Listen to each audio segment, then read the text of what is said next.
Most people think that life is about avoiding the pain. I'm here to tell you right now, in a very controlled fashion, it is about really experiencing the pain, learning from it. So Ray Dalio, the most successful hedge fund manager of all time, has a perfect math equation. Pain plus reflection equals progress. If you don't feel the pain, you never reflect on it. So my thing is I spend 80% of my time focused on the beautiful things in my life, the things I'm grateful for, the beautiful things that I want to bring into existence, all of it. 20% of the time though, I'm in the darkness, man. I'm in that Tim Grover, relentless, I'm going to make this happen if I have to break myself, and I'm not afraid to lean into that because I know how powerful it is. Now, if you really want to put numbers how powerful this is, they did a study and they wanted to find out what happens, how can we get people to endure more pain? And the punchline is hilarious. So they would take people and they would submerge their arm in a bucket of ice and they would just hold it there as long as you can. Now, at first it's just cold, but after a while it really starts to hurt. Yeah. And so people would end up yanking their arms out. They found that people could hold their arm in the bucket 35% longer if you let them display anger. So put it in, they get to that point where they're about to pull it out and you tell them, yell,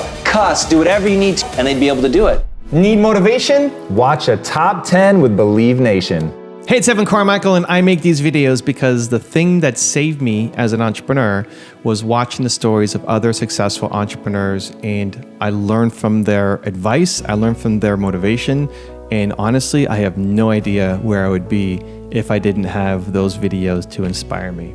I still need them for myself today too, and I hope that they can inspire you as well. So today, let's learn from one of the best, Tom Bilyeu, and my take on his top 10 rules of success. Enjoy. The expression of intensity, even what I'm doing right now, I can feel myself ready, right? I'm ready to strike, my muscles are tense, I've got a different posture, I bring my chin down, there's intensity in my eyes. Like, dude, I'm now feeling that because I'm embodying it, right? So it makes me really feel that. And so I actually started to tell the story earlier. I hate the gym. But what I would do to make myself work out is my wife would be on the opposite side of the gym and I would stare at her and I would imagine her being attacked. And I would imagine her being attacked by people bigger than me and that the only way that I could fight them off was to get stronger. There was nothing beautiful in it. I was not worried about aesthetics. I was worried about saving my wife. And by stepping into that dark place, and because people are like, what are you doing? Yeah. But dude, I needed that motivation to push past what I want, to push past pain, boredom, all of it, and just to really get into it and get a result. But I find that people shy away from that. Look, to me, it's an 80-20 split. If you're spending more than 20% of your time there, it will be corrosive. Yes. It will start to erode your sense of self because you're gonna feel badly, right? Because I would be saying to myself, you're weak, come on, like you've gotta get stronger.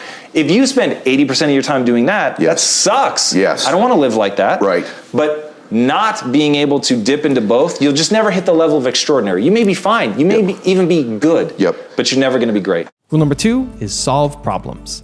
What is the first step to getting started in business? Once you have an idea, what next? And how do you avoid being stuck in analysis paralysis? Okay, so the first step in starting a business is always and forever, what is the problem that you're trying to solve? Product market fit is everything. You don't want to sell something that people don't think they want. You want to be in a position not of changing behavior, but of leveraging it. What are people already doing? What is a need that they already know that they have?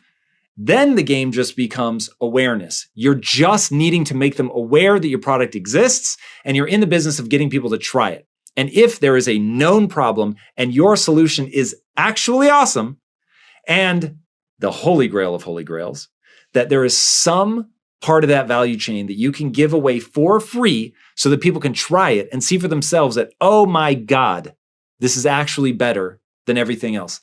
And that's the hard part.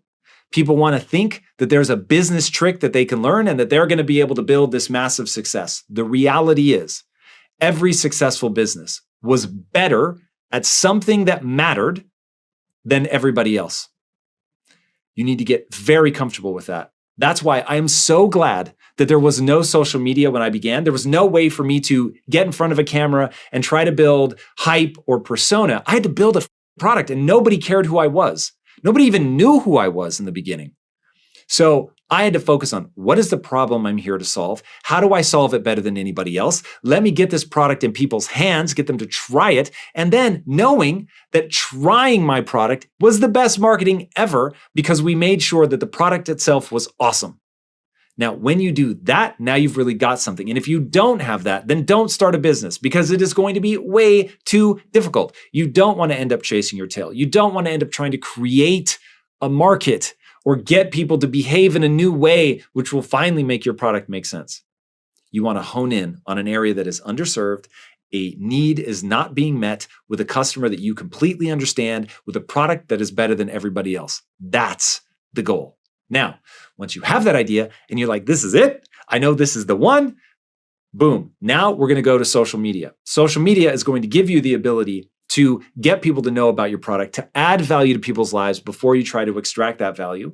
And that's how we're going to start getting that word of mouth so that we can give that product away. Because remember, that's our goal. We want to create something. We can give some part away. It could be a freemium model where we're giving some small part away, then we want you to upgrade. Or if you're lucky, like I was at Quest, and it's a product that people actually eat. And so even if you give them one, you know that if they like it, they're going to need another one the next day and the next day and so on and so forth. And so people are coming back. And now, like with impact theory, where 85, 90% of the content that I create, I give away for free. And by doing that and changing somebody's life with the free content, then I'm like, now imagine that you get into one of the paid pieces of content. People make the leap that, whoa, if the free stuff is this valuable, then the paid stuff ought to be even more valuable. And since we give a money back guarantee, you have nothing to lose. And so that's been a tremendous win for us, is by putting out all of that free content over years, building that reputation, impacting people's lives, becomes very easy then to get them into the paid offerings. Rule number 3 is study cryptocurrencies. My question is, what is the quickest way to learn about crypto for anyone new? So YouTube unto itself is one of the greatest inventions in modern history. The fact that any of us could go on right now and take an MIT course for free on YouTube. If you type in cryptocurrency, Bitcoin, Ethereum, whatever, DeFi, anything that you want into YouTube, you're going to get a slew of results. In the beginning, you want to look for crowd validation. So what's got a lot of views? That's going to be a great place to start. Now, it may have a lot of views and still be worthless, but it's a very good place to start. When you're learning anything new, first you need to understand the language. So every new area, industry, topic, all of that is going to have its own vernacular, its own jargon. And to really begin to understand it, you have to know what people are actually talking about. So first it's just, hey, we're going to watch a bunch of content and we're going to begin to learn the words that people use. Now, part of the reason that I suggest doing this on YouTube versus, say, books is that the publication cycle is very long and things in this space are changing so rapidly that personally, I probably only watch about 5% of the content that I consume on the topic of cryptocurrency is more than a week old. Now, when it comes to voices that I resonate with, and everybody needs to figure out whose thesis makes more sense to them, figuring out how people view the world is very important. Michael Saylor, for me, is somebody that has really been influential. Raoul Pal is somebody that's been really influential. I've interviewed both of them. As you go deeper down the rabbit hole, there's Robert Breedlove. As you start to learn about sovereignty and you start asking questions like, what is money? Which is one of the more interesting questions that you will need to begin asking for cryptocurrency to make a lot of sense. Then it gets incredibly interesting and you'll be able to start to create your own thesis about where you think the world is going because you understand humans, which is ultimately all this is about. Markets are driven by people. We want to understand those people, and then we can make predictions on what they're going to do with their behavior, which is essentially what a market is. You have to bet against the consensus, and be right. And that's how you end up making money in any sort of public market. And you'll find different people. You'll find people that talk about buy and hold, Michael Saylor. You'll talk to people about what's called macro investing, understanding big trends, Raoul Pal. You'll find other people that are more day tradery. BitBoy Crypto is a guy that that's what he talks about. And in the beginning, that was really fun for me. And I watched a lot of that content. But then as I realized, that doesn't really fit my personality, I gravitated more towards people that are looking at this as a psychological transformation, even more than a transformation of markets. Rule number 4 is practice the 72-hour rule. I think rules are one of the most underestimated things. People don't deploy that nearly enough. And so in my life, I give myself 72 hours. If I'm just not sure and I'm really lamenting making a decision, I don't know, it's unclear, I give myself 72 hours to make a decision and then I make it. Now, I always protect my downside, and I never do anything that could be a mortality event for the company. I want to make that abundantly clear. But assuming that I've hedged my downside, and assuming that even if it fails catastrophically, and even my downside hedge doesn't stop this from being an abject failure, that I'm not going out of business. Okay, that's critically important. But within that, I give myself 72 hours and then I need to take action. Now, that doesn't mean that I don't find small incremental ways to try something to learn, which is a huge part of hedging my downside, is how do I stair step into this?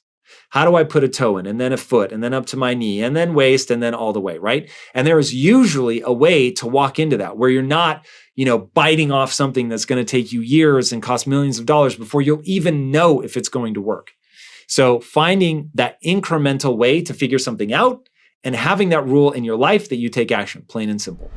Also, to make sure you're actually taking action after watching this video, I've designed a special free worksheet just for this video. The worksheet will highlight all of the lessons learned in this video, as well as pull out our 3 favorite learnings and quotes that will inspire you to actually do something. The worksheet will also give you space to write down what your key takeaways are and your specific plan of action to make sure you're getting results. If you want the worksheet designed specifically for this video, absolutely for free, there's a link in the description below. Go click on it and start building the momentum in your life and your business. I'll see you there. Rule number 5 is learn about Web 3.0. What are the uses for entrepreneurs and for businesses as NFTs and smart contracts disrupt the space? What are uses beyond the digital arts and the music? Because that's all you kind of ever hear. And it's like a song playing. You can't think of another song because that's the only thing playing. So I'm trying to expand my mind around it. I see value, I think, relational to community, but kind of struggling there. Well, so let me give it to you in a non-technical way.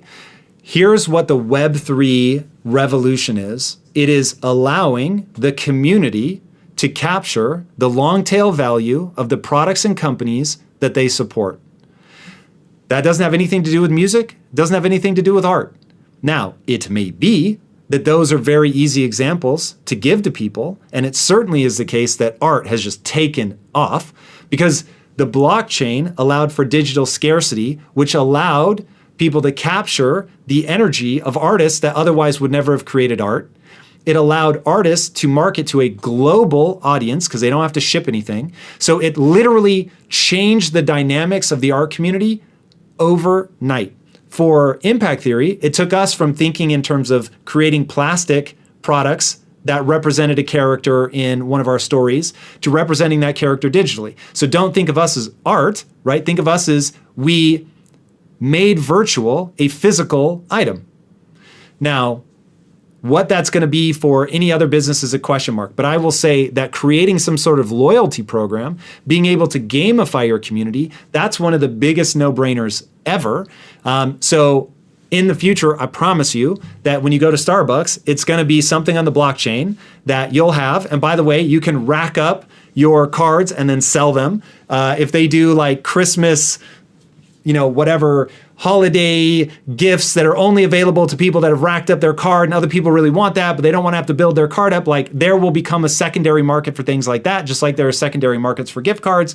So there will be all kinds of ways that people will come up with. This is why you have to think from first principles, understand what the technology is, what it allows you to do, and then you have to do the hard work of becoming an entrepreneur that understands your business and your community well enough to go, I see where these two things intersect.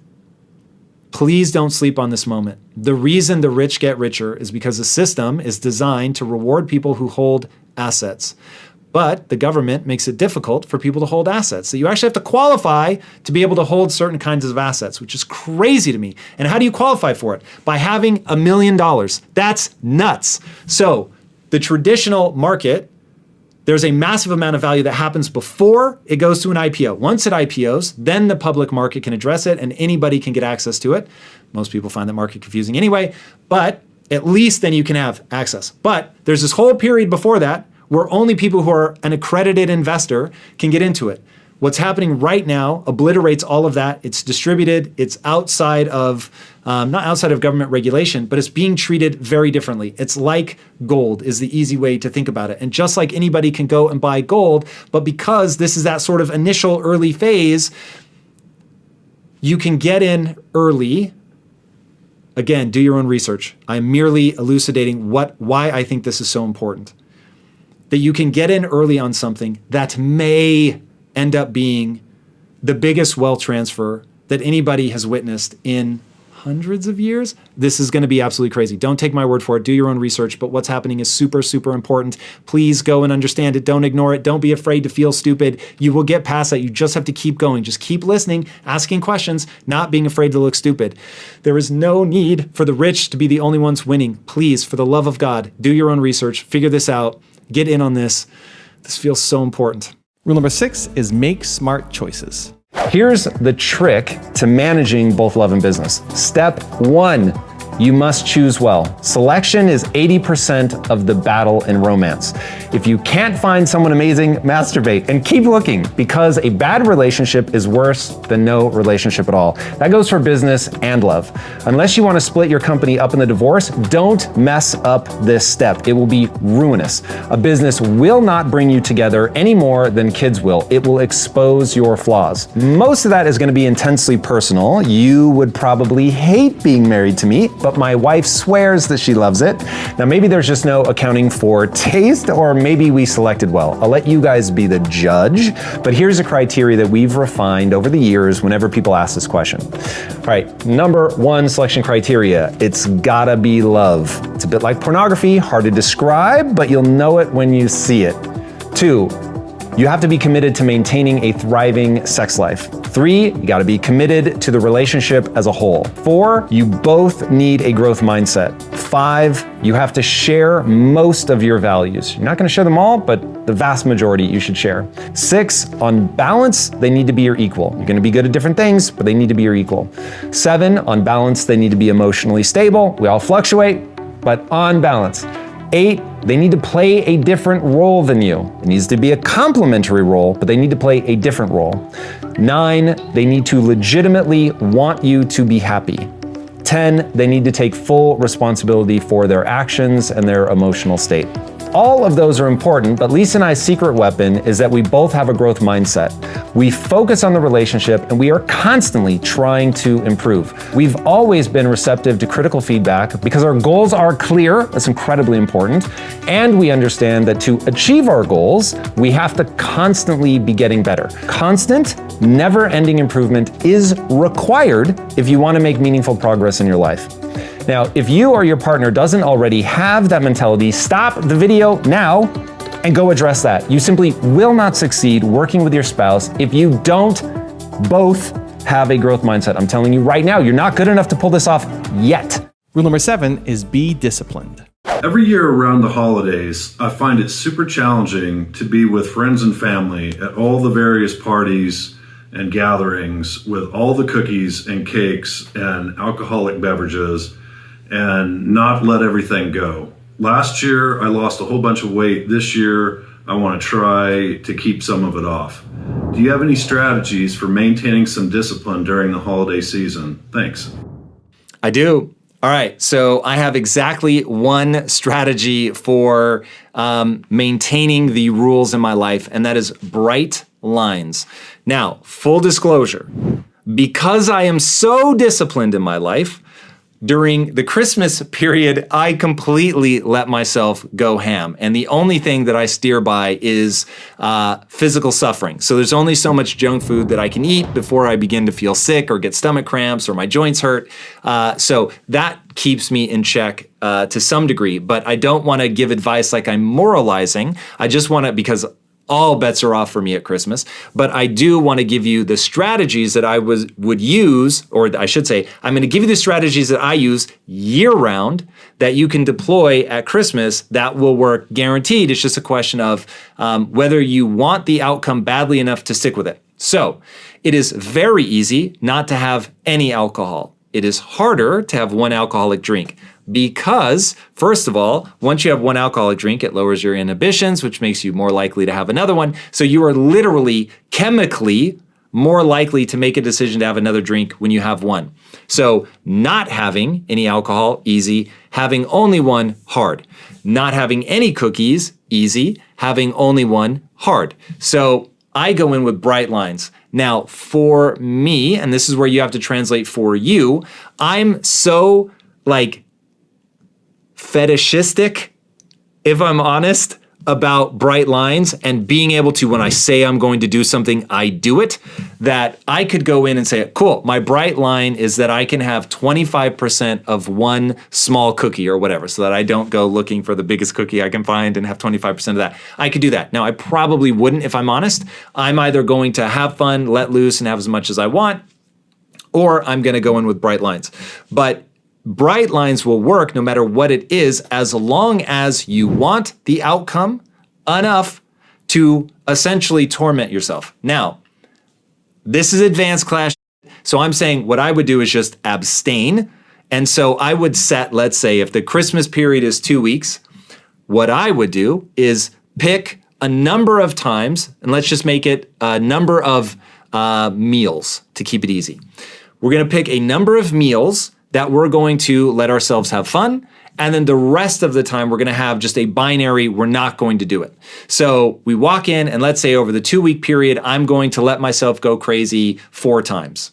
Okay, amazing. So twice a week for each of the weeks. Now pick the days. Maybe it's gonna be New Year's Eve, maybe it's Christmas Day, maybe it's Christmas Day and Christmas Eve, maybe it's the first day of the holiday. So you've got the first day of the holiday, Christmas Eve, Christmas Day, and New Year's Eve. That's almost certainly what I would do. So, but you're gonna pick some number of days, and then you're gonna go, cool. On those days, I'm gonna have one meal where I get to go as crazy as I want. So to celebrate the beginning of the holiday season, I'm gonna go bananas on my dinner or your lunch, whatever is more fun for you. And you're gonna go hog wild on that meal and eat until your little heart is content. Now, when you do that, you're gonna get to the point where you're full, it's not fun to eat anymore, and then cool. The rest of your meals, you're going to eat normal food, no cheat foods, whatever. You're gonna need to get very clear about what is and is not a cheat food, but you line that out, now we've got bright lines. Now the next day, man, that was fun. We really enjoyed yesterday. Can we have more this day? There are 2 options. Either no, you cannot, or cool, if I wanna move one of my 4 days forward, I can do that. But personally, I would see that as a bad sign. I would see that as more addictive behavior and you're not following your map. So were it me, I would establish my 4 days ahead of time and I would stick to them no matter what. Rule number 8 is invest wisely. Let's say Ethereum just doesn't make it as a currency. What happens to our NFTs that were minted on that blockchain? Are they still safe forever? Okay, they're safe as long as the blockchain exists and IPFS exists. So IPFS is beyond the scope of the basics, but earlier when I was talking about how you have this thing that points at this thing over here, when it's pointing to this thing over here, it's usually pointing at an IPFS server. So if the project doesn't pay for their IPFS server, then the thing that the blockchain is pointing to would become blank. But as people have noted, if that were ever to happen, somebody could spin that back up because the blockchain, unless the blockchain went down, which would, be very, it would require that the entire blockchain implode on itself, which is possible. I want to be very clear that if everybody stops believing in the Ethereum protocol and there are no people that are securing the Ethereum protocol, then the Ethereum protocol would, for all intents and purposes, cease to function. Given the network effects of how many people are securing the Ethereum protocol and how much value there is in the Ethereum protocol in terms of money invested, that seems like a long shot. It is definitely not impossible. Again, I am not a financial advisor. Do your own research, but it's highly unlikely. So the short answer is yes, it could collapse, go to zero, be totally meaningless, cease to effectively function as a blockchain, and everything that you had on it would be gone. But I feel way more secure about the things that I have secured on the blockchain than I do, say, something in my house or my car, which can be broken into. So keep that in mind. But if it didn't make it as a currency and the blockchain collapsed, then yes, it would go away, and no, your things would not be safe forever in that instance. So it really comes down to, what do you think are the odds? And this is why I am focused on the top two biggest, the ones that have the biggest network effects. It just is way less likely that they implode. It's not impossible, but it's way less likely. So be very, very thoughtful. Again, only invest what you can afford to have go to zero. I think that is the right approach to take at this stage or any stage. I wouldn't buy more in gold than I could afford to go to zero. So be thoughtful out there, my friends. Rule number 9 is scale your business. What is the biggest needle mover for moving your business forward in your experience? What can I do if I feel like my startup is not moving fast enough? Okay. Whenever you're trying to build a business, you are saying, I'm here. I have a goal that's there. Your goal needs to be hyper specific. Between me and my goal is an obstacle, and I need to get past that obstacle. Now, to get past that obstacle, you're looking for what Tim Ferriss calls the lead domino. I think this is a brilliant concept. You're looking for that thing that you can do first, that if you do that, that's going to have the biggest knock-on effect in terms of making other things easier. So at Impact Theory, I'm trying to build the next Disney. My lead domino was social media. So the reason I wanted that was I needed people to know who I was so that I could attract talent, so that I could go get doors open for me in Hollywood because people had seen my content. And I knew that that was going to be a chain that worked for me, because that is one of the talents that I've just put a lot of time and energy into, is the ability to articulate ideas for people. So I just had a feeling that I'd be able to build a big social ecosystem. It has worked out exactly like that. And because of that, I've been able to get meetings and open doors that I never would have been able to do before. Now, the second lead domino is video content, being competent at creating visual content. Because if we're going to be the next Disney, we know that we're going to be dealing in film, TV, video games, storytelling, books, comics, all of that. Okay. So, all right, cool. So if I know that that's what I'm going to have to do, what are those areas of core competency? One was going to be video content. Another was going to be comic books. Those were the first that we attacked for several other reasons, but identifying what your core competencies are going to need to be, and that if I were to get those core competencies, they would necessarily make it easier for me to do other things. Okay. That's what you want to identify. Now, once you have that, you're going to run something that I call the physics of progress. And I actually teach a whole class on this in Impact Theory University in something called business decision making. So if you guys have a business already and you're looking to scale it, go check out business decision making. We go into a lot of depth on this. But the idea is as follows. There is an actual nature to progress. There is a way that it works. Now, the reason I call it the physics of progress is because it's getting down to first principles thinking. Now, what first principles thinking is, you're no longer reasoning by analogy, okay? We're not saying this is something that's like this. We're saying this is it. This is the thing. This is how it works. So take the human experience, for instance. The human experience, the first principles way to view it is that humans are the result of evolution. And when you understand how evolution shaped the brain and the body and how they're in communication, now the human animal suddenly becomes a lot less mysterious, and you don't have to wonder where that negative voice is coming from or why you're so ambitious, why you're afraid of public speaking. All of those things you could understand from a first principles perspective of understanding how evolution shaped us. In business, there are very similar physics, right? You're trying to sell something for more than it costs you to make it. To scale, you're going to have employees. Employees are humans, and they have all kinds of what Dan Ariely calls predictable. They're predictably irrational. So looking at all of that, understanding how markets move, understanding how marketing works, understanding the tools that you're going to use in your business, understanding business structure. When you understand all of those things, now you can think from first principles. When we talk about making progress, there are very simple steps that you have to do. And it's basically the scientific method recontextualized for business. And it goes like this. I'm here. My goal is there. I have identified the obstacle, the impediment that stands between me and my goal. And a way that I like to ask it is, why, if I just keep doing what I'm doing now, why won't I automatically get to my goal? And one of the most important things to understand is the second law of thermodynamics, which applies aggressively to business, which states that any closed system moves towards entropy, meaning that if you don't have energy coming into a system, everything goes towards chaos, right? Your room becomes messy, the fire burns out, or the forest fire rages across everything. Everything moves towards chaos. And the only way to organize something, to structure it, to get it to work in a specific way, is to pump energy into that system.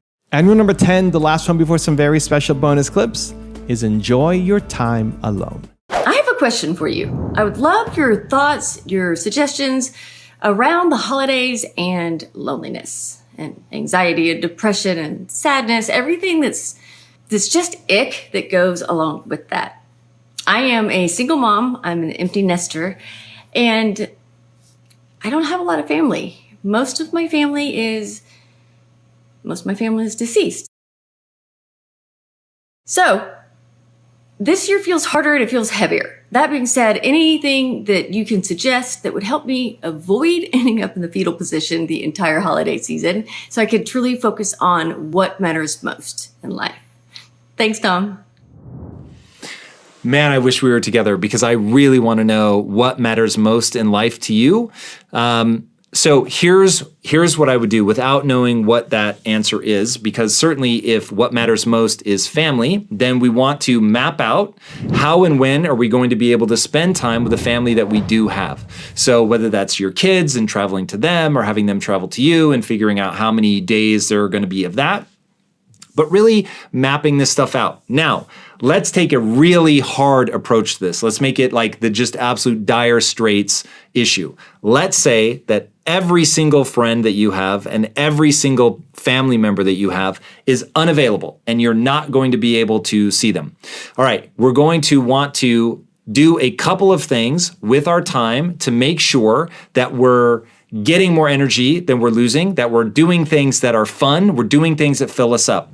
So some of that is going to be just what are the things that excite you, right? So for me, for instance, I have no problem watching movies by myself. So putting out a slate, this is what I would do. So one thing my wife has taught me is you can take an average Tuesday and make it special by doing certain things. So for instance, when COVID first kicked off and we thought it was just going to be a couple weeks, we completely changed up our routine. And so normally, Monday through Friday, if I'm awake, I'm either working or working out. To make COVID special, we invited my sister over to my house. We played video games starting at 5 o'clock. We were watching anime. It was really, really fun.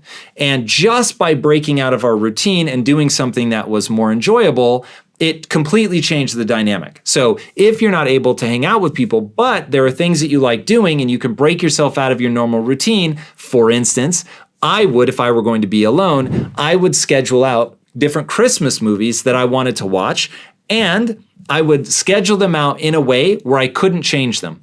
Because then what ends up happening is you're like, oh man, I can't wait till Tuesday or whatever when I get to watch this movie that I'm saving for myself for that day. So there's something about, and I would leave some wiggle room. So I would, let's say I had two things planned that I was going to watch. One is scheduled, one is not. Then I would also, you have to find the things that make you happy. I so often see people make the same mistake that I suffered from for years and still to this day must stop myself from doing. And that is doing the easy things first. Doing the fun things first. The right order to do things is order of importance. What's the lead domino, as Tim Ferriss would say? You know what your goal is. You know where you're trying to go. You know what you're trying to get to. What's the order in which you can execute on your task list that's going to make everything easier? If I do this first thing first, everything after this is going to be a little bit easier because this contributes to the most things in the downline. So I'll give you an example in business. If ever you have two tasks before you that are of equal importance and one of those tasks is hiring, hiring is always the lead domino because now You have doubled the amount of things that can get done, because before it was just you. If you hire, now there's you and this new person. But all the time, I see people avoid doing the hiring because it's a pain in the ass. It is a long, difficult process. It requires you to do a lot of boring shit. But the reality is, if you keep putting it off, it never happens. And you end up doing everything yourself forever because you failed to recognize that hiring is a lead domino. From there, everything else in your life gets easier. So yes, you have to do the hard thing up front. And I struggled with this, with hiring. I came up with this rule because, as Nietzsche says, I don't know if he said this exact words, because this might be somebody else's phrase, but certainly this idea is well in his world, that every theory is autobiographical. Every theory is autobiographical. So if ever you hear somebody say, everybody's an asshole, what do you know about them? They're an asshole. So when I say that, hey, if you struggle with getting out of bed, it's because, hey, you're doing the easy things first, it's because these are the things that I've struggled with in my life. So no judgment, but it is not useful. It is not easy. It is not going to serve you. You want to make sure that you write things down. So write them down before you get to that point. So I keep an important things list. So just doing things willy-nilly, one of the biggest habits I had to break. So I started writing it down. I put them in order, and I forced myself, bad habit, oh, these things are equally important. No, they're not. You have to force yourself to force rank them. So break my bad habit. No, they're not. I'm the kind of person that can put things in sequential order. There is only one number one. There is only one number two. There is only one number three, so on and so forth. Some of this stuff comes down to you just do or don't do it. It's that simple. As Yoda would say, there is no try. Do or do not. So we're not going to allow ourselves that excuse. We're going to put things in order. The number one thing is the lead domino that's going to knock everything else out. And then I'm going to be disciplined enough to actually execute in that order. And because I'm so easily distracted, I'm not going to allow myself to be distracted. And because I know how easy it is for me to get off task, I'm going to practice coming back to the task, back to the task, back to the task through meditation. So I'm going to do that at least 5 days a week. And I'm going to bring myself back to the breath, so that I get very good at coming back to the breath, which makes me very good at getting back on track. I'm not joking. When I look at my important time that I put on the schedule at a minimum from 8 to 10, and I try to make it like from 6 to 10, like that time is aggressively and only about execution, doing things. So my list is literally prioritized by lead dominoes. What's the highest impact thing? But I also try to keep it to really painful stuff. All the things that need to be done that I don't like doing. Like contracts. Like contracts, right? So it is an absurd amount of hours that in my important time is just contracts, right? Because they're important, because things will stop in the contract phase because it's like there's always something better to do. So like just making sure that every day I've got the time carved out to do that and the myriad other things that I don't enjoy doing, to make sure that I'm not pacifying myself, because I get a chance to come on here and talk so passionately about what we're trying to accomplish that, dude, it would be so easy to like 5 years from now, just still be talking about it and like, hey, coming soon, and never actually moving it forward. I have forced that to become the most terrifying thing in my life. So yeah, don't do that. That is a very real thing about the human condition. Your mind will be pacified simply by thinking about it. So you've got to hold yourself to a standard of execution. You've got to like keep a list and say like, hey, like date it if you have to. So I put this on my list back in July. Oh my God, July. Like it's June and I'm still not done. That's madness. And so that you have that level of accountability to make sure that you're checking things off and moving on, and that it really was a lead domino. Like audit yourself. Did I choose the right things to put on my important list or not? Or did like I go nowhere from these things? So yeah, the human mind is pacified by thought alone.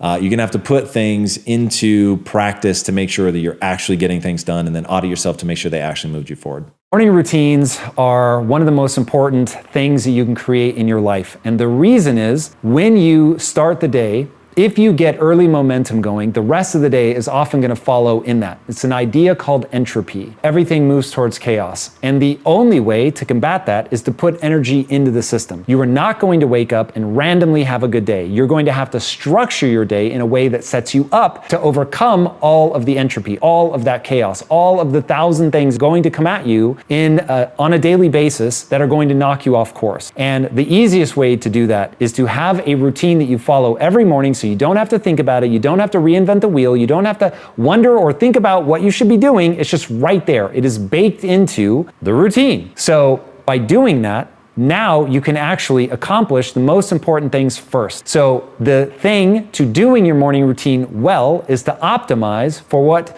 Tim Ferriss refers to as the lead domino. What's the thing that if I did this, it's gonna make everything else easier down the road? So number one, a morning routine actually starts the night before. You wanna get plenty of sleep. Why? Because that's going to optimize your cognition. The next thing you wanna do is either meditate or work out. Typically, I will work out first. The reason that I work out is because it optimizes your cognition so that everything else is gonna get easier. It also dramatically impacts your energy levels. Talk about two things that are incredible lead dominoes. If I'm getting sleep and optimizing my cognition, if I'm working out and optimizing my cognition, and I'm making sure that I have the energy levels that I need to get things done, now I'm really making sure that everything that I do after that is easier. The next thing that I do is meditate. Why? Because it optimizes your cognition. You want to make sure that you're getting all of your background radiation, the stress, the anxiety. You want to get that as close to zero as you can. That way, you can think clearly. You get into what I call a calm and creative state, so that areas of your brain that don't often communicate are able to communicate. Get better ideas that way. Again, lead domino, improving your cognition, lowering your stress levels, making sure that you're centered and that you've got that energy to move forward. Then I'm going to go down my list of important things. I make that list the day before, so I know exactly what I should be doing at any one time. And again, it's a lead domino strategy. The first thing that I'm going to do is going to be the thing that makes everything else on my list easier. I'm going to do everything that I can do on the most important thing. And by the way, they should always be rank ordered. There is no such thing as a tie. There is a number one, a number two, a number three, a number four, so on and so forth. There is not two number ones. There's not two number twos. There is a 1, 2, 3, 4, 5, so on and so forth. I do everything that I can do on number one. Once that's now where I'm waiting for something else, or I just have to let it bake, whatever, then I'm going to move on to number two. I'm going to do everything I can on number two. Then I'm going to move on to number three. Do you set your day up like that, and you're not checking your phone, and you're not responding to other people because that's letting them control your schedule?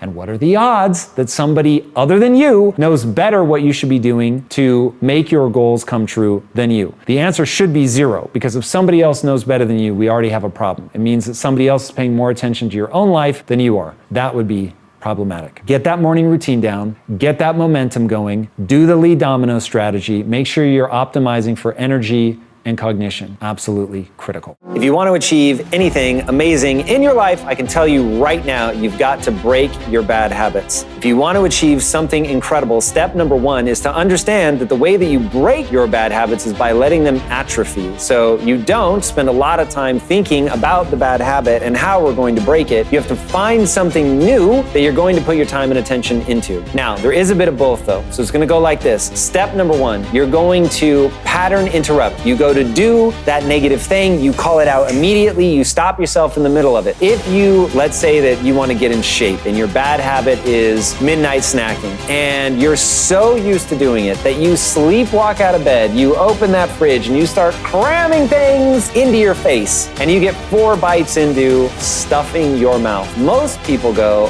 it's already shot, it's already wasted, it's done, I might as well finish the thing. Not anymore. That doesn't make any sense whatsoever. At the moment that you realize you're doing the thing that you said that you weren't going to do, you're going to pattern interrupt. I don't do midnight snacking. Spit out what you have left, throw away what's in your hand, close the refrigerator door, swish your mouth out, spit back in the sink, brush your teeth, do whatever you have to do to remind yourself that in fact you don't do that thing anymore. The new thing is you've got to have a new habit develop. To develop a habit, you've got to identify something that you want. The whole point to building a habit is that it's going to get you somewhere that you want to go. If you don't want to go somewhere badly enough, you will not have the energy that you need to see it through. When you go to the fridge and it tastes so good, when you're eating, the thought of having 6-pack abs or the thought of holding your kid as they grow up, the thought of being able to walk your daughter down the aisle, whatever it is that's motivating you to want to get in shape, in that moment, it's got to show up and it's got to show up big. So the way that we break the bad habits, the way that we let them atrophy is we get so excited about this new thing that we're putting all of our time and attention into that. Suddenly, that other thing begins to fall away because it is the enemy of what we want. And we actually want this thing. That's why you can't pick bullshit. You've got to pick something that you actually care about. This has got to be something that you really want. Now, if your secret question is, Tom, how do I build a habit when I don't know what I want? Then the answer is very different. Then the answer is you have to find something that you want and build desire around it.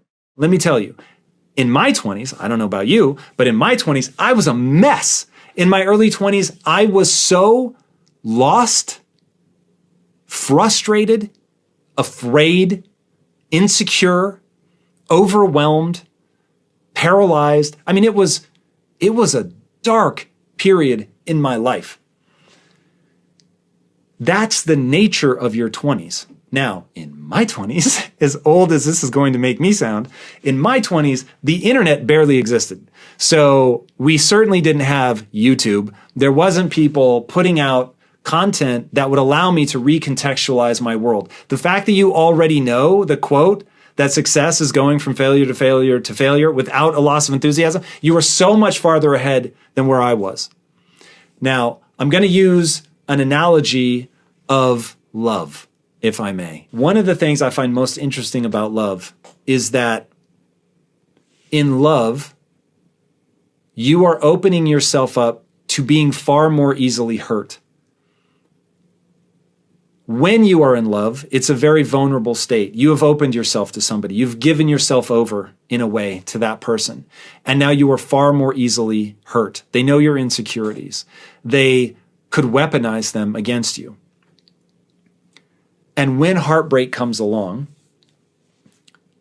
it's very tempting to turtle up and to protect yourself. But then you're closed off from the things that make love valuable in the first place. The very thing that makes love worthwhile is being able to be open like that to somebody, to be vulnerable to somebody. And the thing that makes love so extraordinary is that even when you get hurt, the people that can open themselves up again and approach somebody without the baggage of previous relationships are the ones that end up finding that beautiful relationship that ends up being worth the vulnerability and worth the sacrifice. And speaking from experience, ends up being the single greatest thing in your life. Now, if you learned nothing from the heartbreak, I understand why it's scary to go into the next thing. But the idea here, the very way that we bounce back from failure, is by looking exclusively at what we can do differently. And when you look exclusively, I'm not saying other people didn't do something that maybe any rational person would say it's all their fault. Maybe the list of things you gave us is literally, you were just the world's unluckiest human being. But the reason that we're going to say good, the reason that we're going to look at this like AI and samples, the reason we're going to remind ourselves that success is going from failure to failure to failure without a loss of enthusiasm, the reason that we're going to think of that love analogy and be willing to open ourselves back up is because we're going to figure out what we could have done differently. We're going to see, what can I improve in my skill set? What did this catastrophe reveal about my strategy? And whenever a strategy yields a result different than the desired result, then you know the strategy is, by definition, wrong. And I want you to own that. Doesn't mean you're a bad person, okay? But it does mean that your strategy wasn't working. Go back to AI, right? It's wiggling around. It finally realizes, oh, I need to hit the ball. Oh, okay, cool. So now I'm going to track the movement of the ball and I'm going to adjust my paddle to be there. Okay, cool. I got it. Oh, I actually see that hitting it on the sides is far more advantageous than hitting it in the middle, because once I clear a path on the side, then the ball can bounce around on the top and destroy bricks far faster than any other strategy. Okay, amazing. But you had to first have the reaction that that failure was good. Good. Because it revealed the flaw in my strategy. And because I'm playing the long-term game, I'm going to open myself back up again. I'm going to allow myself to be vulnerable again. I'm going to let the wound hurt as much as it needs to for me to learn the lesson. No more. I'm not going to beat myself up over it. I'm not going to end up in a death spiral of shame.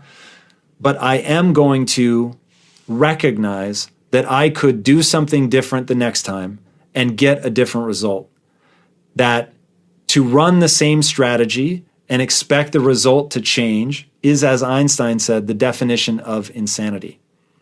So that's what you have to do here. You have to recognize that this thing that you consider the worst thing that ever happened to you, with a change of framing, is actually the best thing that ever happened to you. And if you change the question that you ask about this and say, how did this help me? What did I learn from this? Or what could I learn from this? And how can this improve my strategy moving forward? Then all of a sudden the frame of reference changes, the emotion, the way you feel about it, the dark energy that's around it begins to change because you're stoked, right? This is good. All right, I'm going to learn something from this and it's going to be XYZ. And maybe you only get incrementally better and you try again. And maybe you fail again and you get incrementally better. And all of a sudden, if your life is anything like mine, your 20s were getting kicked in the face over and over and over, but getting a little bit better at blocking, a little bit better at avoiding. And then finally in your 30s, you begin to find your footing and then you turn into beast mode, late 30s, early 40s. And now you feel like you can really move the world. It's exactly what it feels like when you understand how your own mind works, how the minds of others work, and just sort of the nature of the world. It's really incredible. But the only way to get there is to flounder around, to make horrendous mistakes and say good. We're now dealing with the physics of the human mind. And my obsession is to get people to understand that you are having a biological experience. Now, why do I want you to understand that you're having a biological experience? Because I want you to understand that the brain reacts a certain way, and you can actually insert yourself into that and change your approach, framing, the way that you react. And in changing those things, you will change not only the way you feel, but the outcomes that you're able to get. And so I want to introduce you to Viktor Frankl and cognitive behavioral therapy. So Viktor Frankl said, between stimulus and response is a gap, and how we choose to react in that gap will determine the rest of our lives. Now, if you don't know Viktor Frankl, he wrote a book called Man's Search for Meaning. He wrote that book after getting released from Auschwitz. Okay, this is a guy that survived multiple concentration camps, and he was a neuroscientist, and his ability to explain what is happening inside the mind of a human during something that catastrophic is breathtaking. Let me tell you right now that there are few things more important to your success than reading. Now, when I say reading, I mean reading, watching YouTube videos, listening to podcasts. And by the way, when I also say reading, I almost never, and I'm talking less than 2% of the things that I read in my life are actually read by running my eyes across words on a page. I do almost everything in an auditory fashion. So I'm doing audiobooks on Audible, using Speechify to read PDFs, all of that. You can even now get Speechify to read web pages for you. So I find that it's far easier for me to get in a lot of time reading. I read about 2 hours a day on average, 365 days a year.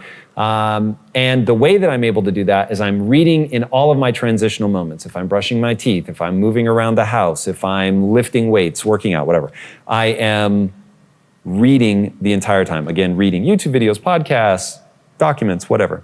So it's critically important to do all of that because the whole point of the way the human psyche and brain is designed is for us to leverage culture in order to develop ourselves. So if you look at every other species, they all have to make a choice between hardwiring everything so that you're doing everything instinctually or learning from your parents, from the culture around you. As you go up the food chain, the more flexible the cognition is of the animal, the more likely they are to be thriving. Obviously, humans are the ultimate apex predator, is a cool way to think about it from my perspective.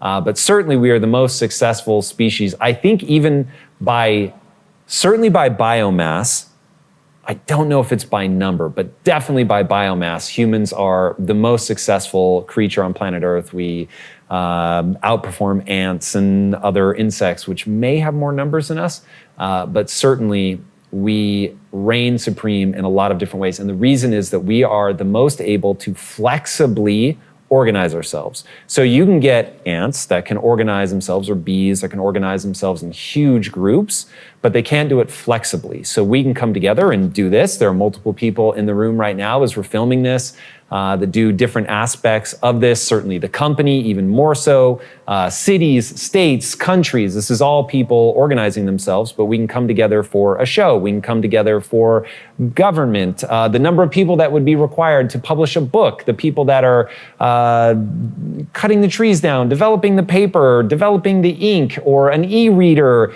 the number of people that would have to come together to create the physical item, the software, all of that. So humans can come together in very flexible ways. They can be in multiple groups throughout a single day in their life. So the whole point, the very thing that makes the human species that successful is our ability to learn from a cultural standpoint. Now, the ultimate way to do that is to find some medium where we can transpose knowledge across time and space.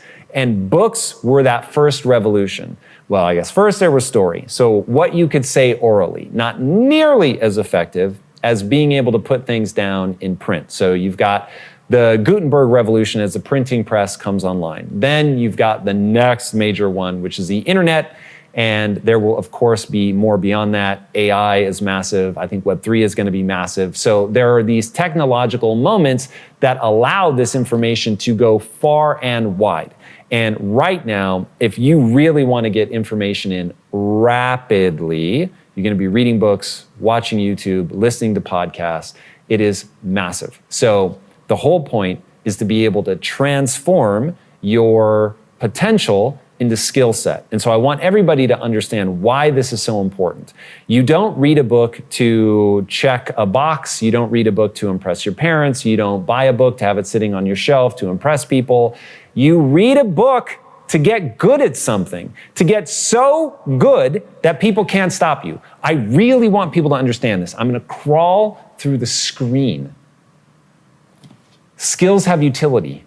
They let you do things that other people can't do. They let you beat things. They let you outcompete. They let you grow. They let you push yourself. They let you get to the point where you cannot be stopped. No matter how much people might hate you, you can get so good at something that even if they want you to fail, even if they're willing to go after you and systematically try to destroy your ability to succeed, they can't, because you can outperform. As the legend, may he rest in peace, Kobe Bryant said, booze, B-O-O-S, booze don't block dunks.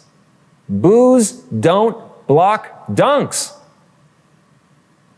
Kobe practiced so much, so relentlessly, so unceasingly, so much more than everyone else, that he was able to compound his natural gifts and turn himself into an unstoppable scoring machine.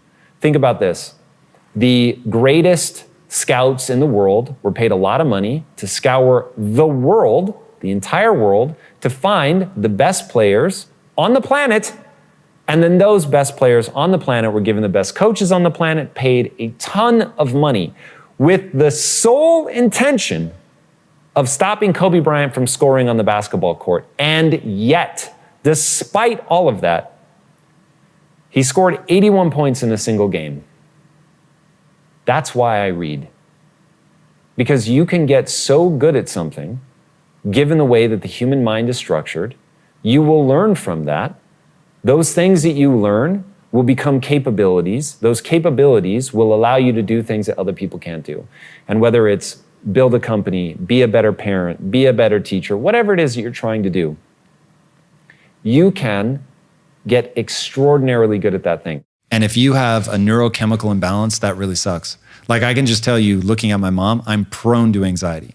So there is, I'm sure when this all gets mapped out, it will become clear that I have markers for anxiety, whether they were epigenetic or genetic, but that I came out just primed to become anxious. So that sucks for me because I've really had to contend with anxiety. Like this is one of the biggest issues in my life. I think about anxiety almost every day. So it is really a thing that I've had to manage, especially for somebody striving in the way that I have. So I'm constantly putting myself in the position of being anxious. I remember in high school, I promised myself I would never again do anything that made me nervous. That was the word I used back then, that I would never again do it. And yet my adult life has been a betrayal of that promise that I made to myself in high school because all I do is put myself in situations that make me anxious. So, but the striving and getting better has been a reward of untold proportions. So when I think about, we all, in some way, we all have it worse than somebody else, right? So somebody with Tourette's, that sucks. I would not want to have Tourette's. Somebody that gets multiple sclerosis, that sucks. I would not want that. Alzheimer's, cancer, heart disease, whatever the thing is that makes your life worse, it really does make it worse. But the only thing that compounds that problem is to lean into that it sucks to be me. Whereas take Stephen Hawking, right? What are you gonna say? What advantage did he have, right? Like he literally couldn't move. So in his early 20s, he starts losing every function that he has other than his brain. And he realizes at one point, this sucks. But in fact, he has a quote, oh God, people are really gonna hate this. Stephen Hawking, okay? Quadriplegic, in a wheelchair, basically can blow in a straw and move his eyes.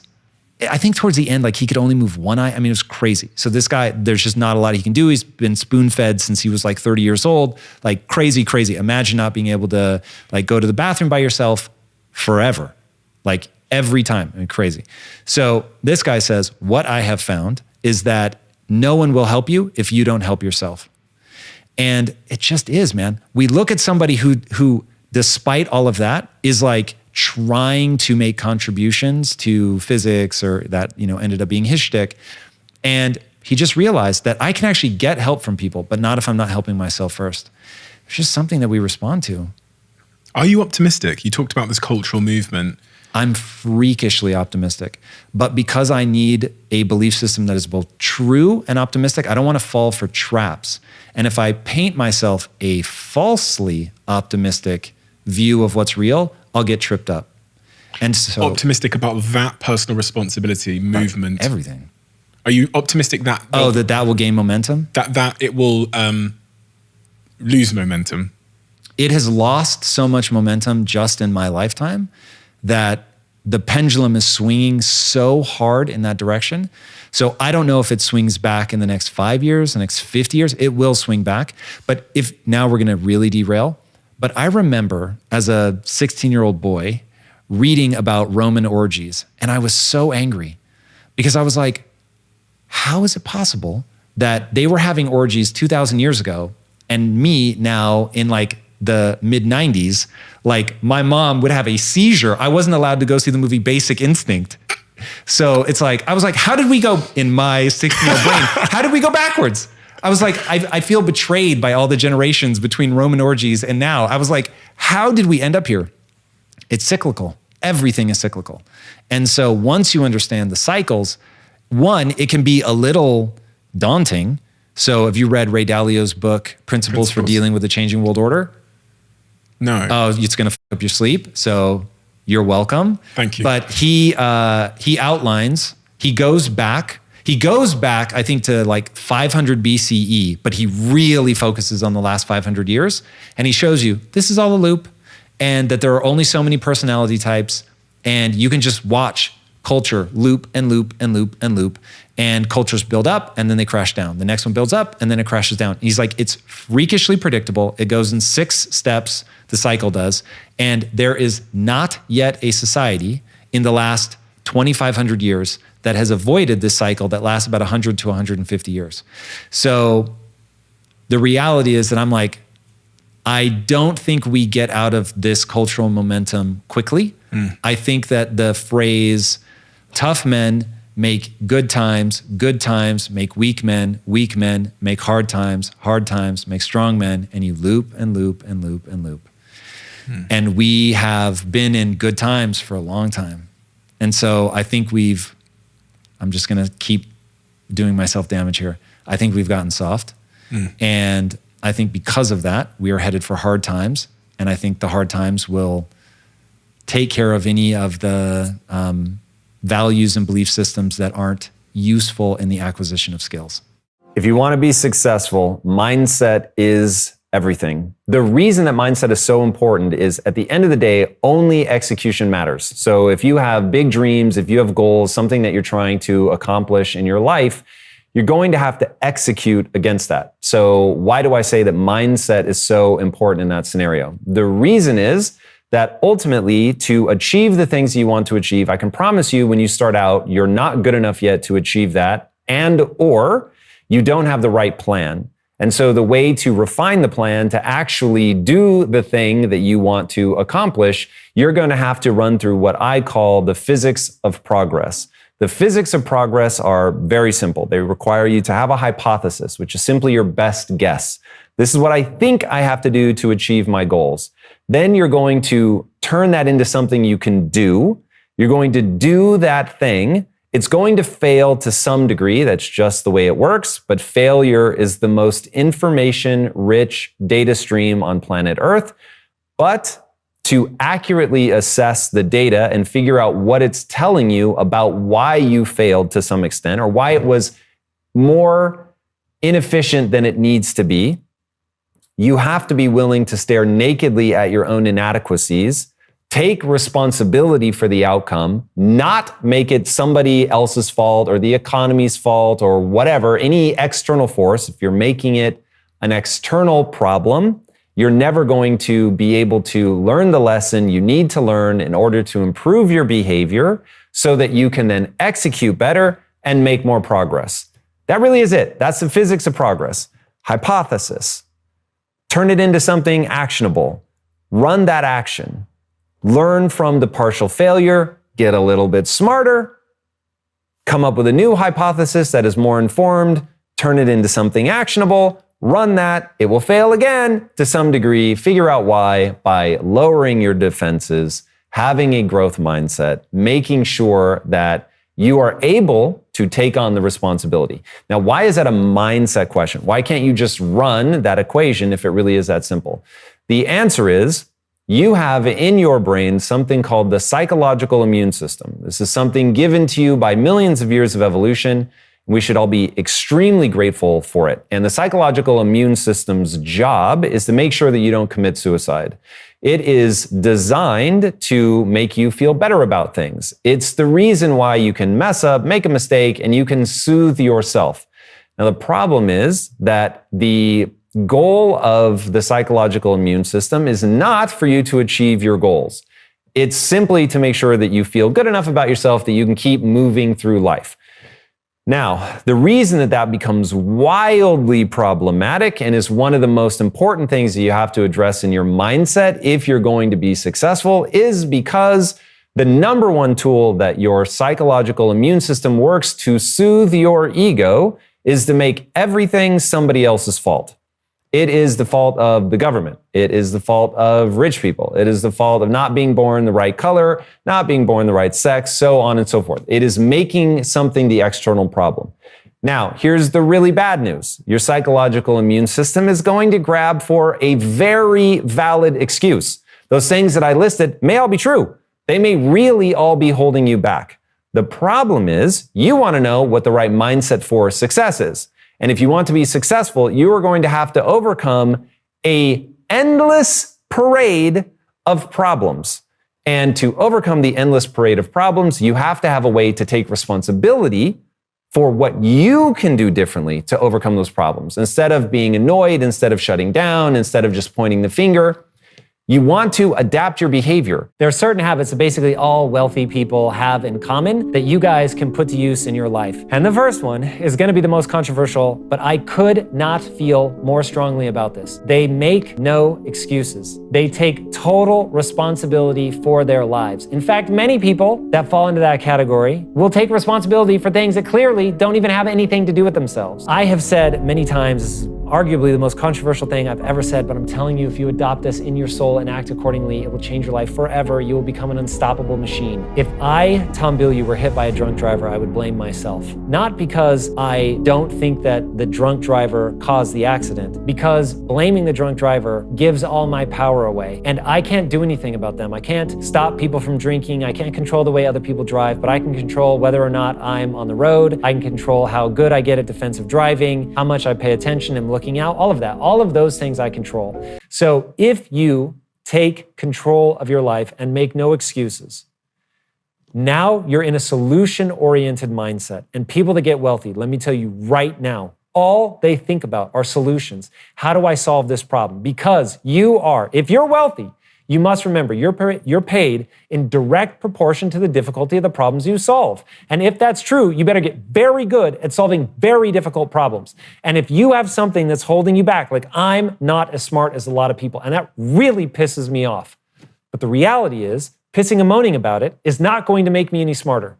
All I can do is go make the most of what I have. I can go learn. Now, I could get pissed off at my mom.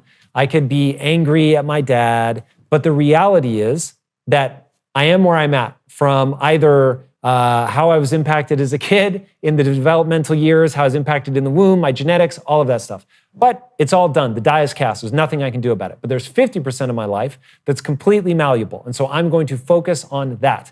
And I'm going to, like other wealthy people, be obsessed with learning. You've got to be obsessed with learning. So you're not making any excuses. You take total responsibility for your life. And one of the ways you take responsibility for your life is even if circumstances are against you, even if you really have been dealt a bad hand, you know that you can get better at things.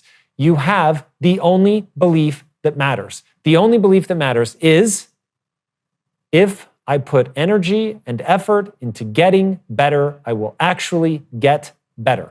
Now, why does that matter? Because skills have utility. Now, why does that matter? Because skills let you do something other people can't do. And that thing that it lets you do is solve problems that people want solved. What have I said like 8 times in this episode? That people will pay you in direct proportion to the difficulty of the problems you solve. So going out, learning, getting skills that have utility allows you to do things other people can't do. You're going to be able to get money other people can't get. That is something that wealthy people understand. Maybe it's not fair, but who gives a f? Nobody's coming to save you. Nobody's going to solve these problems for you. And if you're turning to people for a handout, all you will ever get is what they're willing to put in your hand. But if, on the other hand, you're willing to go, hey, what's the hardest problem you have to solve? I'm going to make that problem go away for you. And all I ask in return is money. And I'm going to ask the amount of money that's either equal to the exchange for you or less, so that you're tripping over yourself to buy this thing. And that is precisely how you end up breaking the time for money equation. Because wealthy people understand you just can't charge enough for your time in order to make it worth it. So as you can imagine, there are people that offer to pay me a lot of money for one-on-one coaching, but I don't do it. And why don't I do it? Because unless you're willing to give me equity in your company to do it, I just can't charge enough to make it worth the time. So you have to break that time for money equation. You have to be getting ownership in something. Money can't buy happiness. I'm sure you've heard that 1,000 times, but I want to tell you why it can't buy you happiness, but why people keep chasing money. Because people are always going to chase money. And the reason people are going to chase money is because it is extraordinarily powerful. But it can't touch how you feel about yourself. So I think that people have been told lies about money, like we were talking about earlier. But one of the lies that you've been told is that money isn't powerful. It's not going to make you feel the way that you want to feel. And the truth is, it isn't going to make you feel better about yourself, but it is the great facilitator. And so if there's something that you want to build, money is going to unlock that. Money can make you feel amazing, that you can do something incredible with your time, your opportunity, your knowledge. You can build something extraordinary that is this economic engine that serves people. I think entrepreneurship is turning your potential into skill set in a way that allows you to build this ongoing economic engine that allows you to create something that improves people's lives. That to me is entrepreneurship. And that's awesome. That feels amazing. So money's more powerful than people think, but it doesn't make you happy. What makes you happy is striving to add value to people's lives, to improve every day. Those are the things that are going to make you happy. So even if you're trying to create a business and that business fails and you end up not only not making money, you lose money. The failure will suck, don't get me wrong. But when you're going all out every day and you're improving and you're helping people and you're bettering their lives and you're sincerely pursuing getting better so that you can serve people in a way that feeds you and gives you more energy than it takes, that is the juice. The greatest thing that life has to offer you is the following. Okay, I'm telling you this from the position of somebody who's made a lot of money. The greatest joy life has to offer, the highest amplitude joy that life has to offer is the following. You are working very hard. You are scaling a mountain, and that mountain is incredibly difficult. And I don't mean a literal mountain. You're building a business. You're working to become a great athlete, whatever. You are working your ass off. It is hard. You are on this mountainside. You have frostbite in your fingers. You can barely hold on, but you're going. You can't believe it. You look down. It is a terrifying drop. If you fall, you die. It's nerve-wracking, man. The stakes are high, but you decide you're going to keep climbing. You're going to keep climbing. And the moment where you're working your ass off, but you can see the ledge, you're about to get to it. It's all working. Everything that you've been busting your ass, it's actually happening. Oh my God. And if I get to that top and I push myself up, it's success. It's a buffet. It's an orgy. It's whatever. It's something incredibly exciting that you have just been so amped to get up there to. That is way more exciting than the success, the having of whatever it is that's on your mountaintop. It's that moment there where you're clinging to your fingers. You're clinging to the side of the mountain with your frost-bitten fingers, and it looks like it's going to work, but it hasn't paid off yet. But if it does pay off, it will be extraordinary. That dream, that moment, it's all working. And if I pull this off, my dreams come true. That's better than your dreams coming true. Why? Because the way the human mind works, you can never eat a meal so satisfying that you're never going to be hungry again. You can never drink a drink so thirst-quenching that you'll never be thirsty again. You can never have sex so good that you never want sex again. It's just not the way that it works. We have this internal hunger that nature has given us to make sure that we keep going and we keep getting fed and we keep getting water and we keep procreating. We have to keep doing all this stuff. So you have, from an evolutionary perspective, buried inside of you an insatiable drive to keep going. So you can't ever have that thing. Even happiness is fleeting. You can't have happiness. You can't hold on to it. It's never going to be yours forever. It will come in and out of your life. But the things that create happiness, improvement, sincere pursuit, doing something you're passionate about, helping other people, those are the things that are going to make you feel the way that you want to feel. Once you know what your goal is, that goal then makes demands. And you either live up to those demands or you don't. And the reality is that most people don't. So even when they have the clarity and they get into it and their kids wake them up in the middle of the night and then they're really tired the next day, they wake up late, they're rushing out of the door to get to work, they go, their boss is a dick to them, they come home, they're super stressed out. Through all of that, their goal suddenly becomes unimportant. And unfortunately, because life is hard and life is going to punch us in the face constantly over and over, the only way that you're going to achieve your goals is if in that moment you get more aggressive that you have those rules in your life that are like, I am doing this every day. I know that I'm trying to read X number of books, lose X number of pounds by this date. And that means by the end of this week, I need to have lost 1 pound or 2 pounds, or by the end of the month, I need to have lost 5 pounds. Whatever your goal demands, your goal ultimately will be translated into math. So it is very simple. What do you need to do on this day to achieve your goal? Do you do it or not? It really is that cut and dry. And if you're looking over your shoulder for somebody to save you, I can tell you right now, they are not coming. No one is coming to help you. This is something that you have to do for yourself. And I hope in hearing all of this, you realize why 92% of people fall into the category of I gave up. I quit. I knew what my goal was, or I didn't have enough clarity,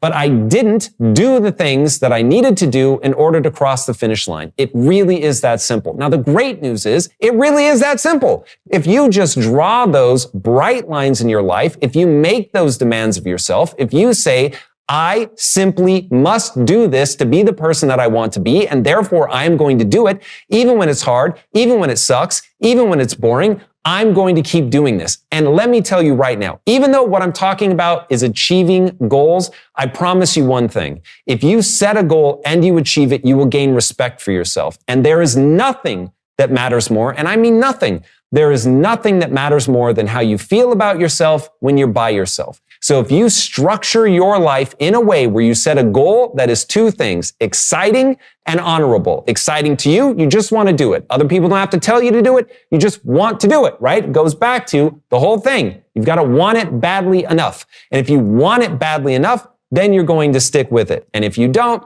then you won't.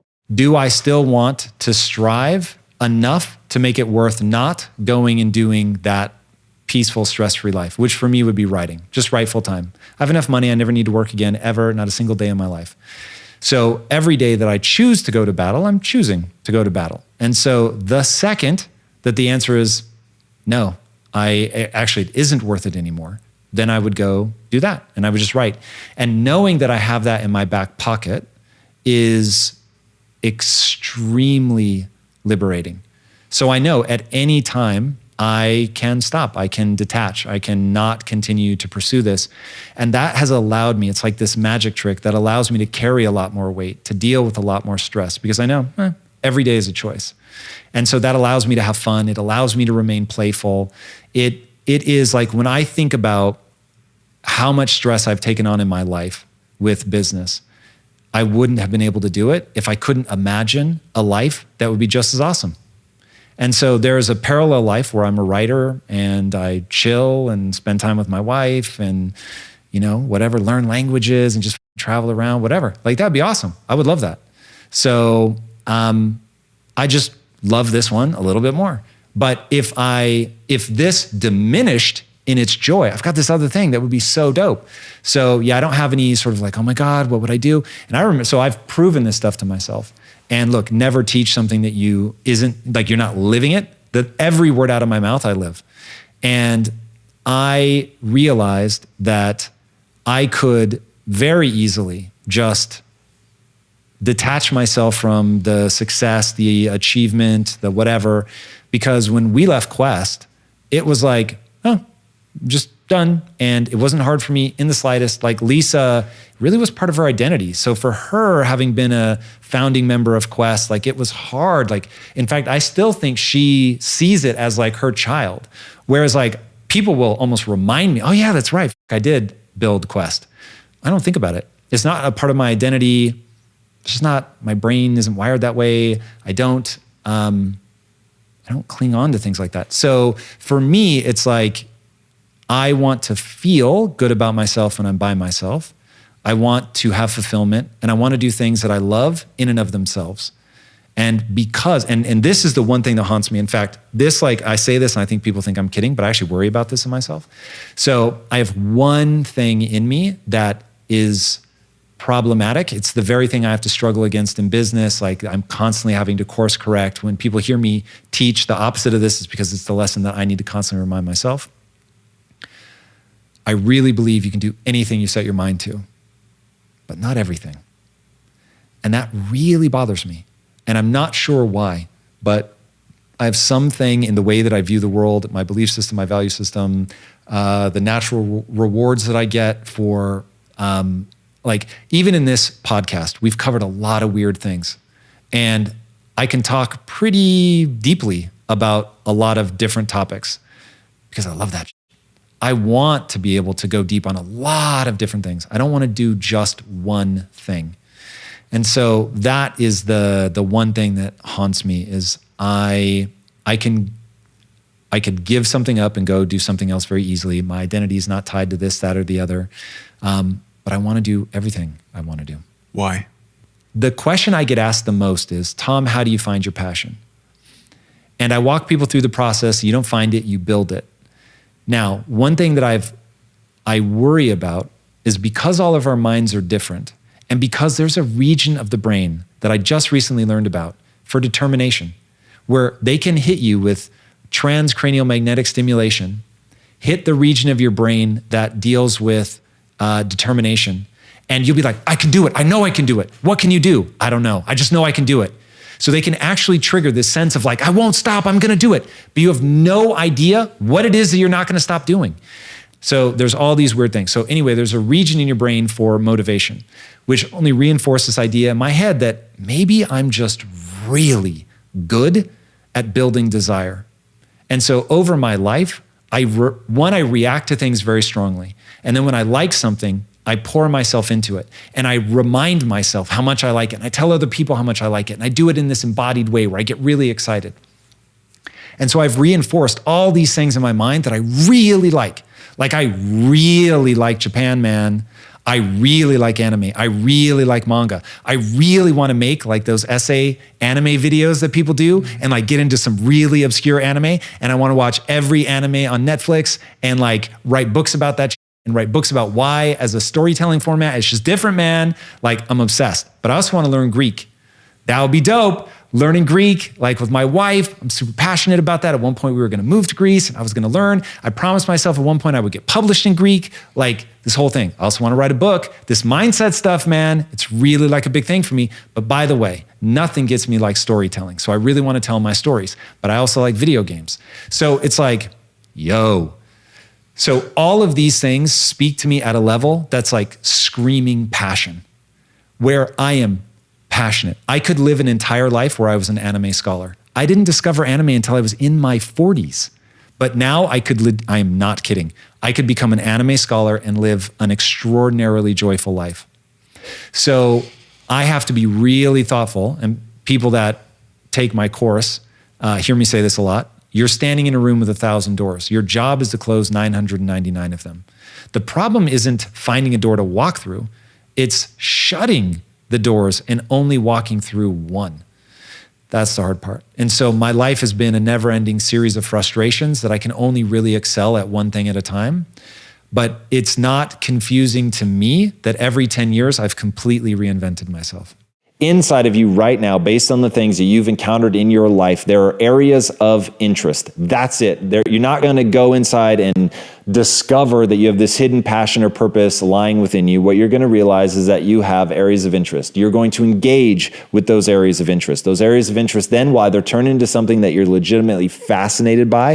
It has completely captured your attention, or it won't. If it doesn't, you set it aside, you move on to the next thing. Engage with it until you find the one that you're really fascinated by. Then you're going to go into the process of gaining mastery. And in the process of actually getting so good that they can't ignore you, in that process, it's either going to develop into a passion, something where you're actually good at. You've got the whole Greek notion of techne, where something that you've worked your ass off to acquire the skills has used to other people. That, my friends, is when you fall in love with something, when it really becomes this burning passion. It is something you've been fanning the flames the whole way. It is not something you're born with. It is not something that happens by accident. And in that passion, you're going to decide at some point, is this sort of a private, quiet passion that I have? Like, I have a passion for video games. I love them. You don't have to remind me to play them, but they are not my purpose. So engaging with that, it's very clear to me. I love it. I enjoy it. It's very fun. But my real purpose in life, and I'll even stick with video games for a second, is to teach other people how to leverage video games to build a mindset. okay? And that focus on helping other people build a mindset to escape the matrix, to see what happens to the world when hopefully millions, hundreds of millions more people now have an empowering mindset than would have had they not encountered me and my content. That is my purpose. But that was a decision amongst many things that I really enjoy, have a deep passion for, want to engage with, am horrified that I don't get to spend more time doing those things. There are a bevy of them for me. I have a deep passion for reading. I could just sit and read about neuroscience all day, and I would be a very happy camper. But at the end of the day, everything comes back to the thing I have decided is my purpose, and that's to pull people out of the matrix. And for a while, I had decided that my purpose was to end metabolic disease. And so it really is like, you make that decision, and you can change from one to the other if you want. I'm super glad that quest is still going. I will continue to contribute to that cause through the content, but the thing that I will say is my blinding driving purpose that I have decided to put at the center of my life is pulling people out of the matrix. So recognizing that it's a decision is very, very key. If you're already in a job, you're making some money, there's no reason to quit your job and all of that. Like, keep paying the bills. But in terms of what's that real vision that you're trying to build, don't like nickel and dime yourself with like, I'm going to have 3 things. It's like, pick a horse, ride it, right? So let's just beat this analogy to death. You're in a room, there's 1,000 doors. Your job is to shut 999 of them and walk through one. So don't plan for failure, because then your mind is thinking about all the things that you don't want. You get what you focus on. So if you're like hedging and like planning over here, like instead take our boy Richard Branson's path, which is I'm going to launch an airline and I'm going to protect myself from the downside. So I'm going to make Boeing agree contractually to buy it back if my airline doesn't succeed. So there's no reason not to protect yourself from the downside there. I'm a huge believer in that. But in terms of like, what is your path? What are you trying to accomplish? What is the thing that makes you feel come alive? Like, do that. Like, don't try to have a bunch of different things. You will be so distracted. You won't do any of them well. So pick one thing, go hard, and allow for the, like, emotionally prepare. I may fail spectacularly in an ugly, horrific fashion, but I've done everything I can to protect my downside. I really believe in the thing that I'm doing, and I really believe that I'll learn from the failure if it comes. I'm not going to think about it. I'm not going to plan for it. I am literally, I have a why. There's something that I believe in so much that I'm prepared to give myself to it completely. And I think that notion of give yourself completely to it. Like, I am not conflicted about what I'm trying to build here, which is why I don't mind dedicating 7 days a week. I don't mind spending an inordinate amount of time on it. I got, my wife and I did it together so that we could be growing together, like spending money on it. It's just not a problem because I know exactly what I'm trying to do and I know why I'm trying to do it. The way that I've found to stay focused, be productive, and not get distracted is, 1, by auditing my time so that I know, 1, what I'm supposed to be working on, and then 2, that at the end of any task, I'm going to reflect back on how long it took me, how much time did I spend on task, and also I have rules. Like, if I'm working on something, I don't take out my phone. I don't look at it no matter what. I have no alerts on my computer, no alerts on my phone. If somebody's calling, I would never know. If somebody's texting me, I would never know. I don't have anything that pops up on my computer. You want to eliminate distractions. I don't even work facing a window. I will go into a room and I will intentionally face myself away from a window. There was one period of my life, and the only reason I stopped doing this is because I think it's really important to get daylight in your eyes, but I was putting myself in a dark room and literally with a stand-up desk was the only thing between me and a wall. So even though I was in a nice, expansive, beautiful room, I was putting myself facing the wall so that there was nothing for me to even look at, that I want to be working on the thing that I'm trying to accomplish. And the other thing is, that's hugely important, is to make sure that you care about what you're working on. The number of people that don't give a shit about what they're doing with their life is terrifying. And when you don't care about what you're working on, there's no meaning or purpose behind the thing that you're trying to do, then of course it's going to be harder to stay on track. Of course, you're going to be looking for that dopamine hit from your phone, from that email, because working on the thing that you're working on doesn't give you the dopamine hit. Making sure that you're pursuing things that you care about, that's a huge part of it. Motivation comes in waves. That's the most important thing to understand, and that's just neurobiology. So that's true for everybody. Motivation is, it is a very complicated cocktail of beliefs of excitement, thinking about, what you're going to achieve. It is how your calorie count is, how much sleep you've gotten, all of these things bundled up. And so it is inevitable that sometimes you're really going to feel it and sometimes you're not. So a big part of motivation is always about actually wanting that thing at the end of the rainbow. So what is your pot of gold? What is the thing that made you want to do this in the first place? And so when it comes to working out, personally, I absolutely hate working out. So I understand anybody that has motivation for a minute and then ends up burning out. I get that so much, I can't even begin to tell you. So here are the things that I do to make sure that even as these sort of ebbs and flows go of my motivation, that I stay on track. Number one is making sure that you want that thing at the end, that you're actually excited about that. So you've got to be honest with yourself about what it is that you want. So often, people are judging themselves for what it is that they want, that they don't double down on focusing on that thing. So let's say that you just want to look good when you're naked. And that is the God's honest truth about what is getting you excited about this. And what you're going to want to say is, this is about longevity. I just want to be healthy. I want to be, my best self. But in reality, you're just thinking about six-pack abs, washboard stomach, or the way you look when you catch yourself in the mirror, whatever is real. Or if you're like me and you're a psychopath about wanting to live forever, and that really is the thing that motivates you, then lean into that. But don't let other people's judgments about what you should want color what you actually want. Focus on what is it you really want? What is it you really care about? Grab onto that, focus on that, start fantasizing about that again, spending time thinking about what it would be like to actually have that.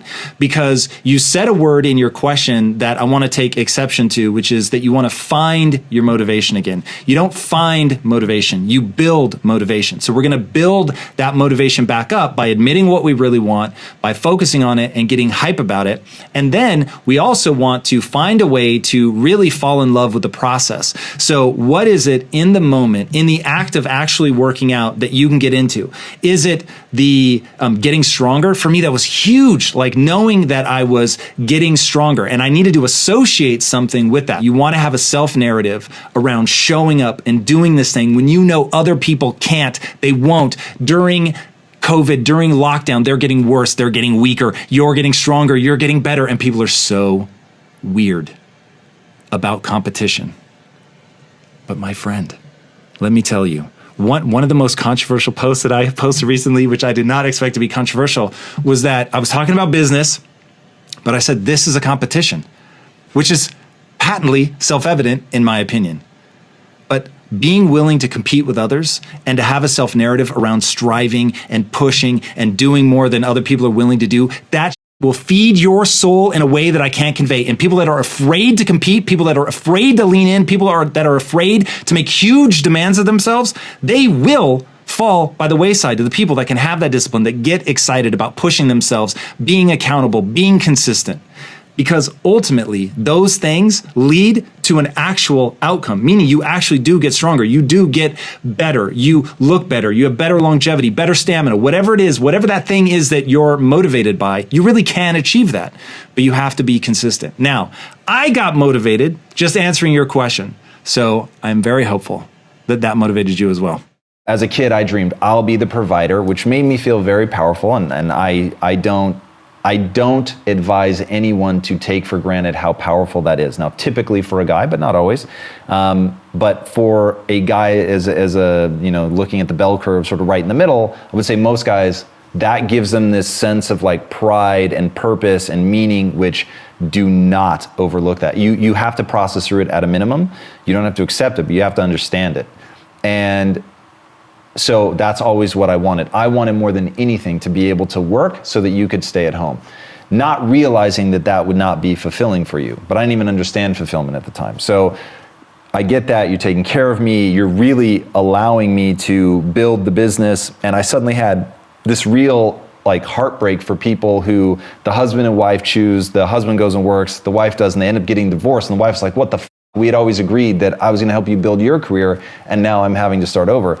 And I had this real sense of like, I could not do what I'm doing. I couldn't work as hard or be as focused if you weren't facilitating my life, which is why I always said you were the CEO of BILYEU Enterprises.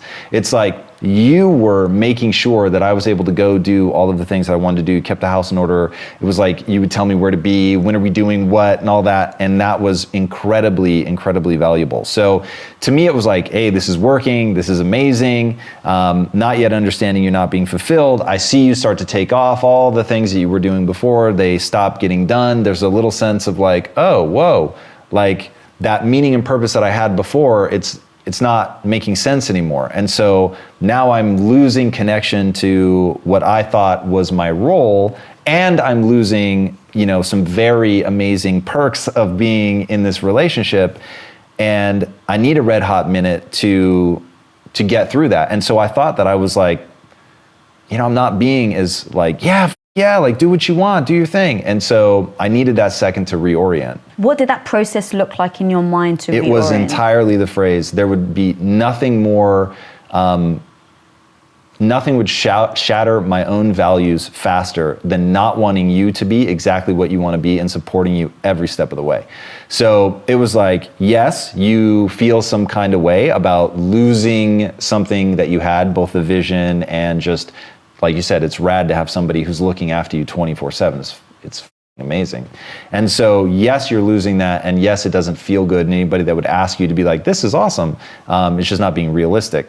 But at the same time, like at the absolute core of my being is I want you to be happy, but like fulfilled happy at like the deepest core part of your soul. And whatever room we have to make in the relationship for that to happen, then we need to do it, and we need to do it immediately.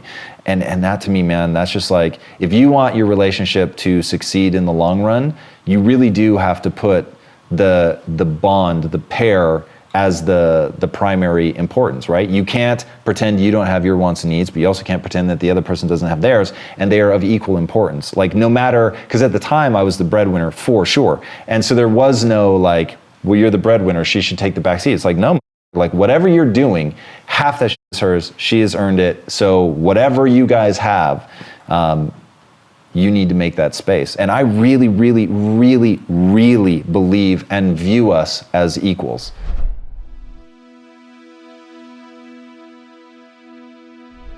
Because you made it this far in a video, I want to celebrate you. Most people start and don't finish. Most people never actually follow through. Most people say they want something, but they don't ever do the work to actually get it. But you are different. You are special. Believe Nation, you made it here all the way to the end, and I love you. So as a special celebration, if you put a hashtag Believe down in the comments below on this video, I will showcase you and celebrate you somewhere on the screen in a future video because you are awesome. For 10 more amazing rules from Gary Vaynerchuk, check the video right there next to me. I think you'll love it.